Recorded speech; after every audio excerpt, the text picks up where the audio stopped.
অনেক দূরের অচেনা রাস্তায় আসলাম। এই রাস্তা দিয়ে আমি ১ বছর আগে একবার গিয়েছিলাম। তো অনেক দূর ভিতরে আসলাম, ভাবলাম শর্টকাটে যাব। এসে দেখি রাস্তার কন্ডিশন এরকম সুন্দর, খুব সুন্দর একটা জায়গা, দারুণ জায়গা।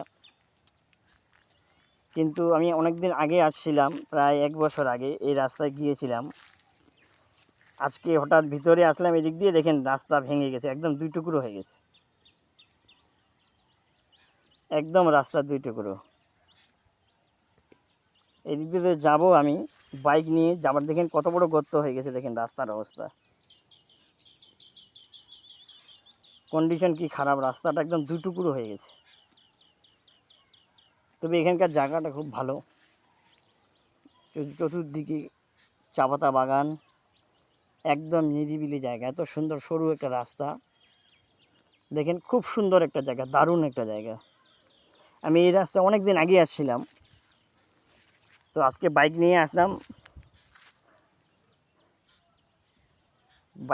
আসলাম, কিন্তু কি করবেন আর, অত দূর ভিতরে আসলাম, এই যে দেখেন রাস্তার এইদিকে আবার ভাঙবে, এই দেখেন রাস্তাটা কী হারে ফেটে গেছে,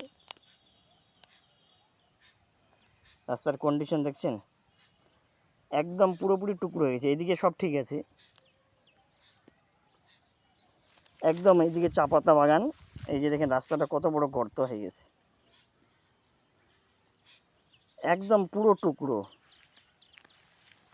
এটা হচ্ছে জলপাইগুড়ির একটা রাস্তা, জলপাইগুড়ি থেকে প্রায় মোটামুটি ১০-১২ কিলোমিটার দূরে হবে। বনিজার হাট নামে একটা হাই স্কুল আছে, এই বনিজার হাটের হাই স্কুলের পাশে এই রাস্তাটার এইরকম কন্ডিশন, হয়তো বর্ষায় ভেঙে গেছে,